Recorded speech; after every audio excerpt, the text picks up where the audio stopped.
receber o convite dos irmãos para dividir esta meditação. Uma história muito conhecida, onde podemos tirar algumas lições práticas para o nosso dia a dia.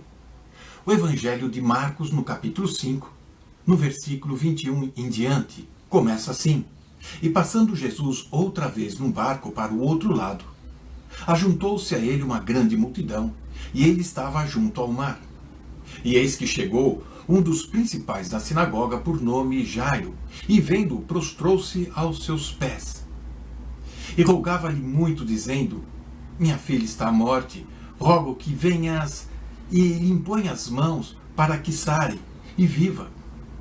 E foi com ele e seguiu uma grande multidão que o apertava. E certa mulher que havia 12 anos tinha um fluxo de sangue, e que havia padecido muito com os médicos, e despendido tudo quanto tinha, nada lhe aproveitando isso, antes indo a pior.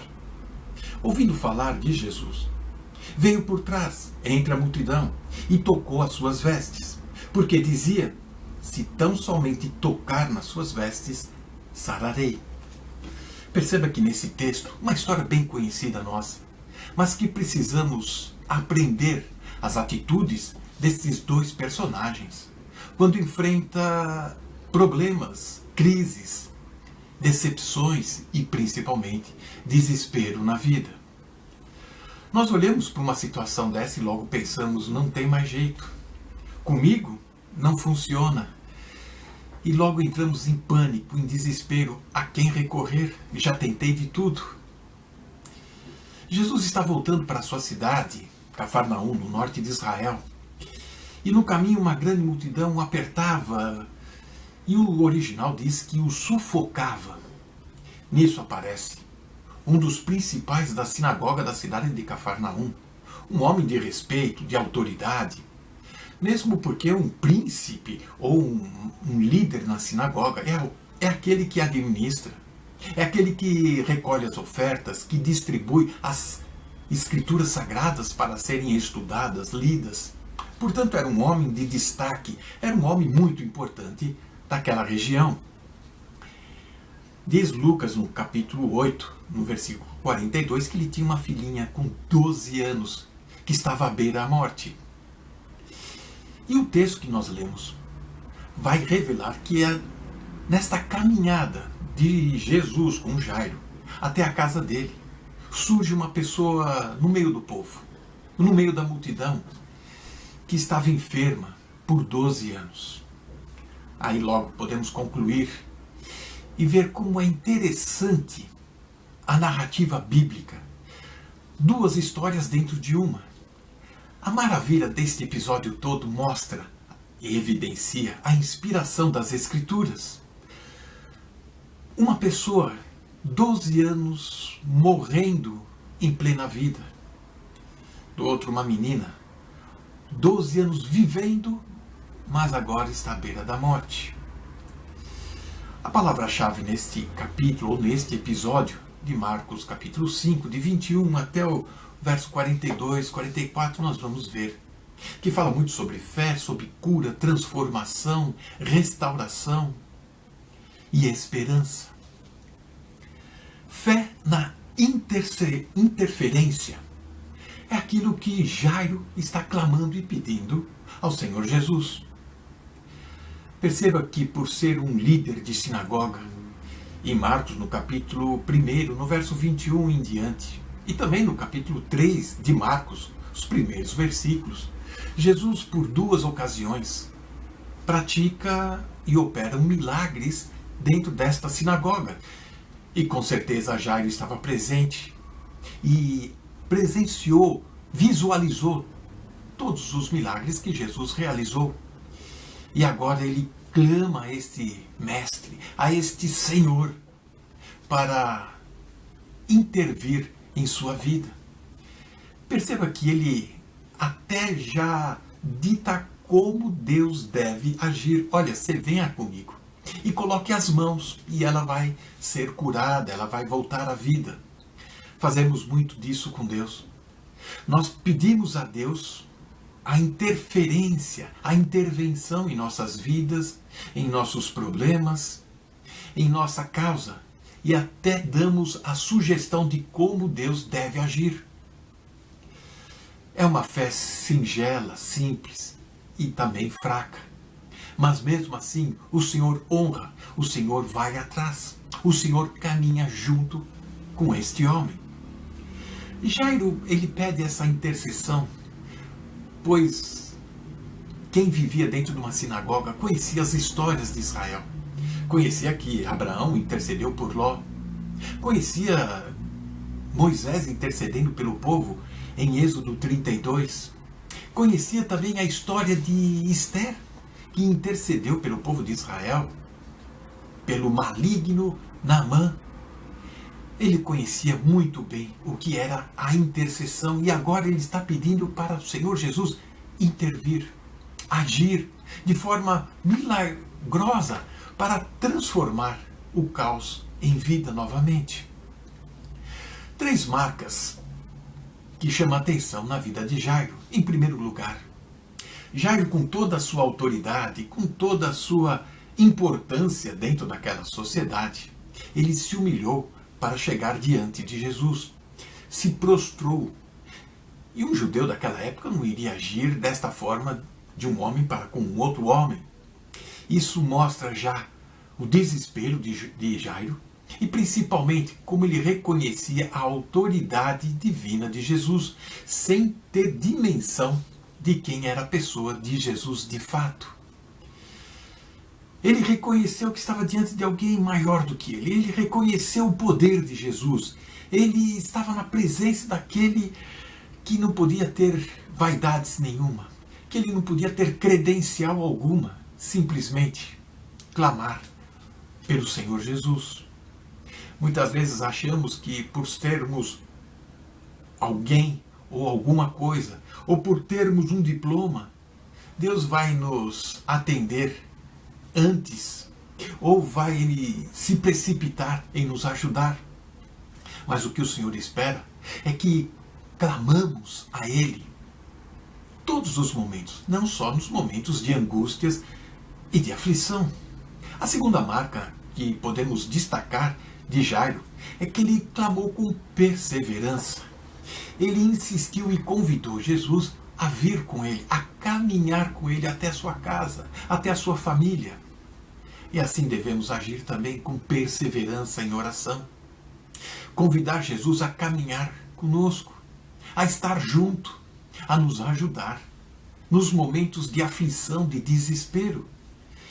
Ele tinha uma causa e ele não estava disposto a desistir, mesmo sabendo que a multidão o sufocava, o apertava. Mesmo assim, com toda a sua vaidade de ser um príncipe entre os judeus, alguém de importância na sinagoga, ele se prostrou, ele perseverou diante de Jesus. Não podemos nunca, jamais desistir, nunca podemos fraquejar e retroceder. Perceba que Jesus caminha com ele e Jairo clamou com fé. E essa é uma terceira marca de Jairo. Clamou com fé, crendo que o Senhor podia fazer qualquer coisa para reverter uma situação caótica, de doença, de morte. Não há nenhuma dúvida no pedido de Jairo. Ele foi com fé, clamando ao Senhor. Ele creu firmemente diante de toda a cidade, de toda aquela multidão que caminhava junto com ele. Fé na intervenção. A segunda que quero destacar é a fé na intervenção, nos versículos 25 a 28. Enquanto Jairo conversava com Jesus, aparece no meio do caminho uma intervenção, uma interferência. Uma mulher no meio da multidão. Não temos o nome desta pessoa. Logo podemos concluir que é uma pessoa muito simples, uma pessoa anônima.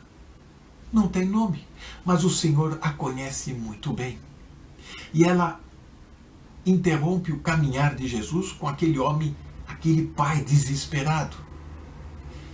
E ela também tem a sua fórmula diante de Deus.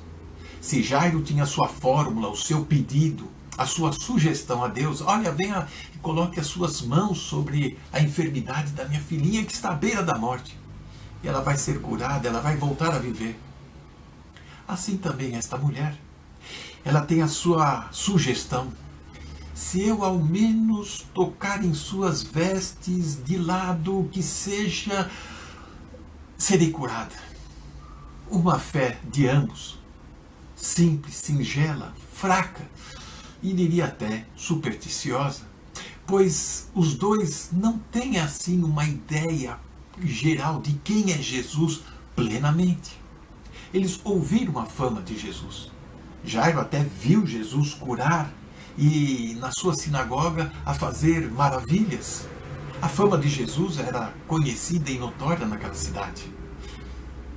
Mais uma vez, pessoas com uma debilidade na fé, no desespero, tentam de tudo e de qualquer coisa, mas o Senhor conhece o coração de ambos, sabe que estão indo a Ele numa angústia profunda, numa aflição tremenda, e honra a fé, o gesto destes dois.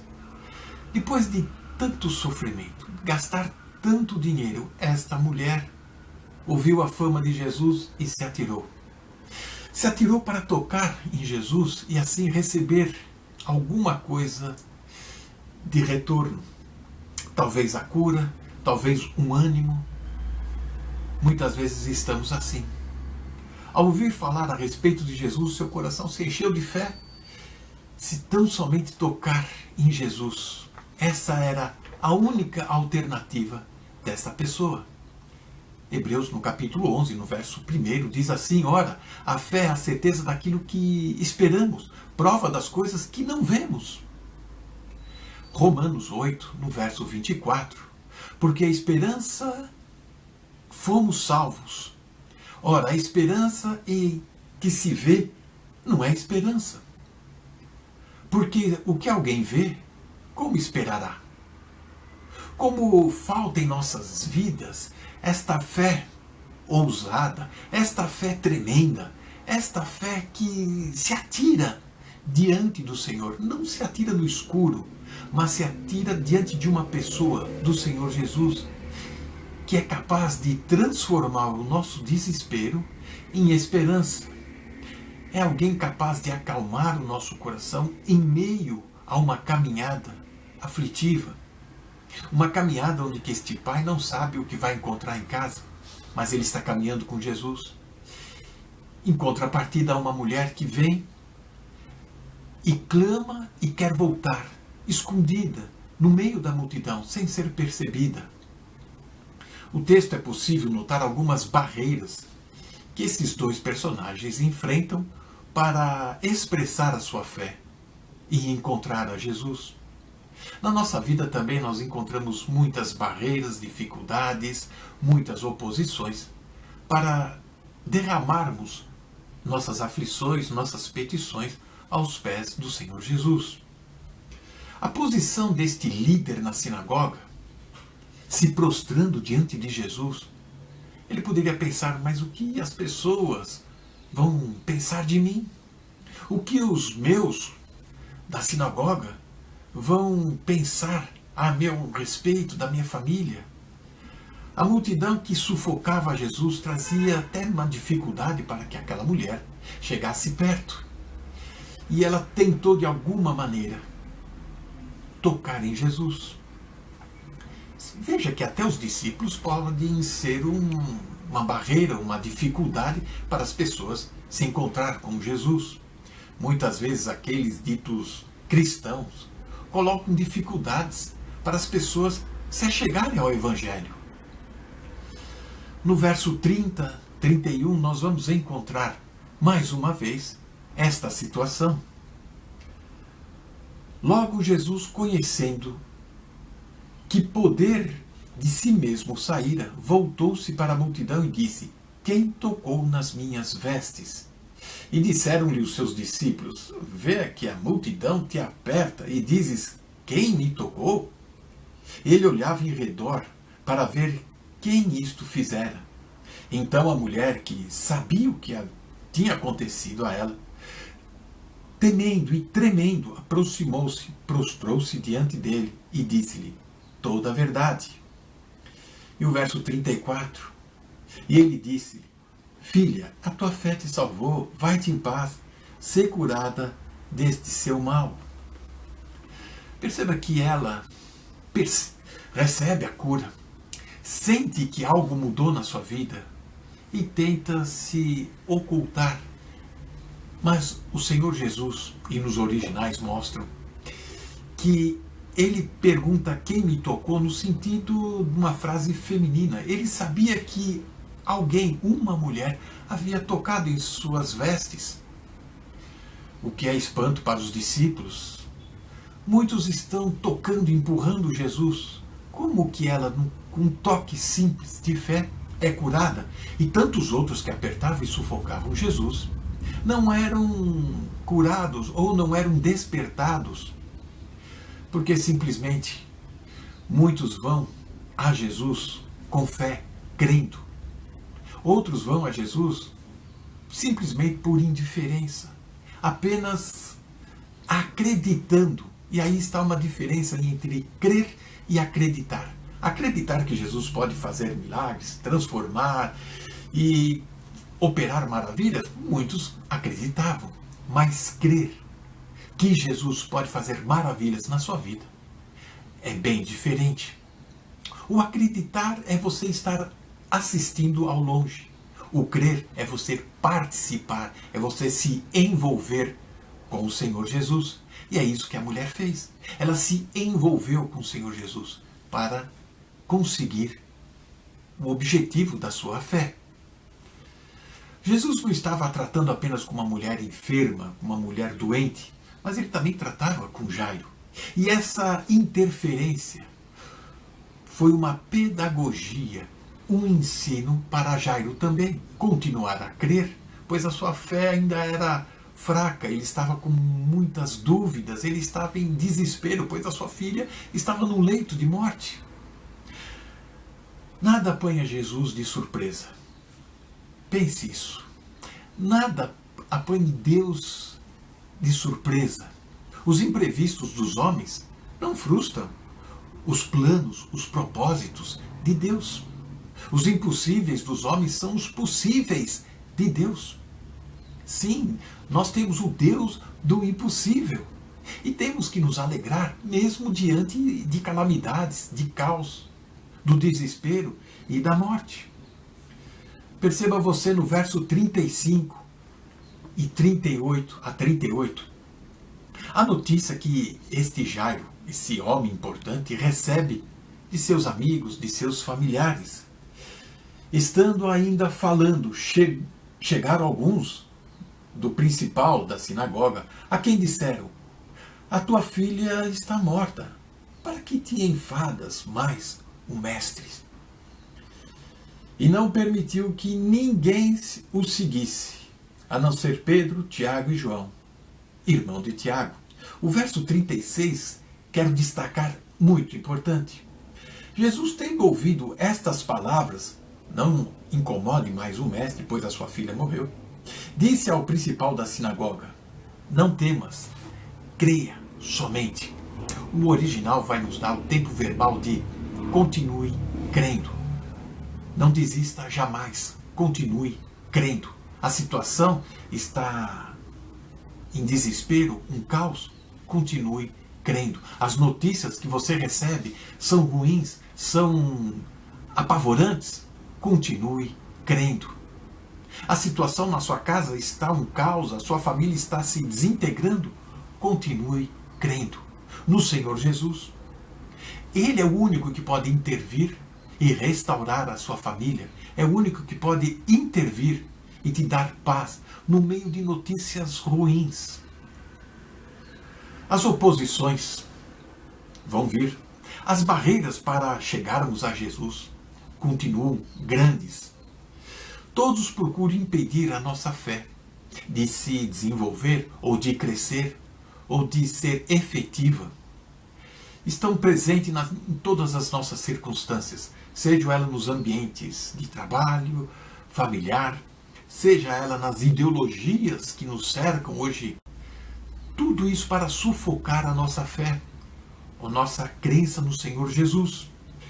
Jesus se importa com você. O bonito de toda essa história é que Jesus dá atenção a todos aqueles que estão desesperados, todos aqueles que vêm, se achegam a Ele com fé. Sim, havia a multidão que o sufocava, que o apertava, mas a multidão que se encontra até mesmo dentro da igreja vai por curiosidade, vai simplesmente para assistir uma palavra de sabedoria, talvez alguma maravilha que possa ocorrer.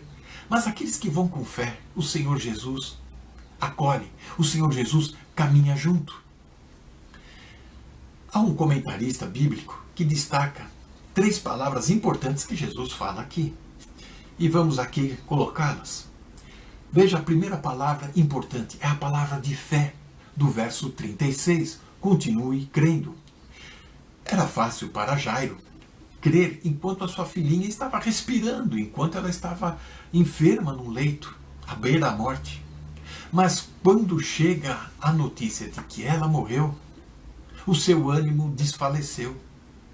Ele poderia ter desistido, ele podia ter caído no chão, prostrado, chorando, em desespero, sem nenhuma esperança.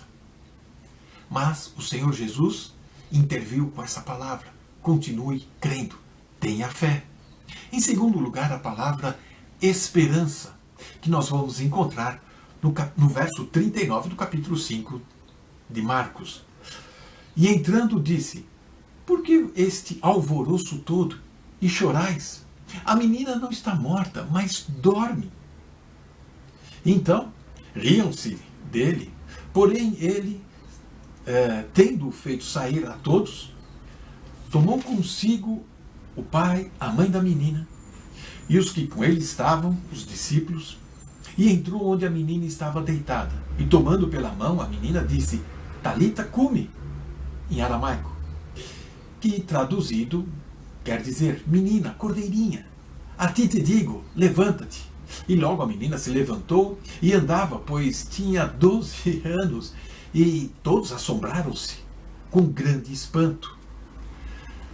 Essa é uma palavra de esperança. A morte não é o fim. Para o cristão, a morte não é o fim. O começo de uma nova etapa, pode ser, mas nós cremos ainda na ressurreição. Esta é a esperança que nós temos. Quando o Senhor está perto, a morte fica longe. A palavra de poder que o Senhor coloca aqui, Talita cumi, uma palavra carinhosa. No norte de Israel falava-se ainda muito o aramaico, e o Senhor usou o aramaico, e Marcos é o único que registra o fato em aramaico. Talita cumi, cordeirinha, menininha, levanta-te. É um gesto de carinho, de doçura, de simpatia. O Senhor Jesus podia simplesmente curar de qualquer forma. Vamos lembrar um fato que está registrado em João, no capítulo 4, no verso 46 até 54. Um oficial romano chega desesperado diante de Jesus: o meu filho está morrendo. O Senhor Jesus simplesmente fala: vai para a tua casa. Ele vai ser curado, ele vive. E no dia seguinte, quando este centurião, esse oficial romano, chegou à sua casa, ele soube que naquele horário que ele estava conversando com Jesus, o menino foi curado. E por que aqui o Senhor Jesus não agiu desta mesma maneira? Ele podia falar para Jairo: Jairo, vai para casa, sua filha vive. Mas o Senhor faz questão de caminhar junto, na nossa angústia, na nossa tribulação, no nosso momento de aflição, para estar fortalecendo a nossa fé. A nossa fé, a princípio, ela é débil, ela é simples, ela é fraca e muitas vezes supersticiosa, mas o Senhor vai junto, caminhando conosco, mostrando empatia, mostrando carinho, atenção, devoção, preocupação com cada um de nós. Tenha fé, continue crendo. Ao se aproximar de Jesus, você vai descobrir a extraordinária pessoa que é o Senhor Jesus. Ao caminhar com Jesus em fé, você vai descobrir que Ele está pronto a caminhar junto contigo, seja os momentos que forem. Você vai descobrir que Ele tem um cuidado constante com a sua vida. Você vai descobrir que Ele não permitirá que sejamos tentados além das nossas forças. Primeira carta de Paulo aos Coríntios, no capítulo 10, no verso 13. Fiel é Deus que não vos deixará tentar acima do que podeis. Antes, com a tentação, dará também escape, para que possais suportar. As aflições tornam-se bênçãos quando elas nos levam até Jesus, quando nos trazem Jesus para fora, para dentro de casa também. Hoje o Senhor continua ressuscitando e restaurando vidas. Vidas que estavam mortas em delitos e pecados, conforme Efésios capítulo 2. Ele apanha uma vida que está no lamaçal da imoralidade e a torna íntegra novamente. Ele pega um lar destroçado, um lar desesperado e traz esperança novamente. Para isso precisamos crer, para isso precisamos obedecer e seguir as palavras do Senhor Jesus. Desistir nunca, retroceder jamais. Continue crendo. Que o Senhor nos abençoe. Amém.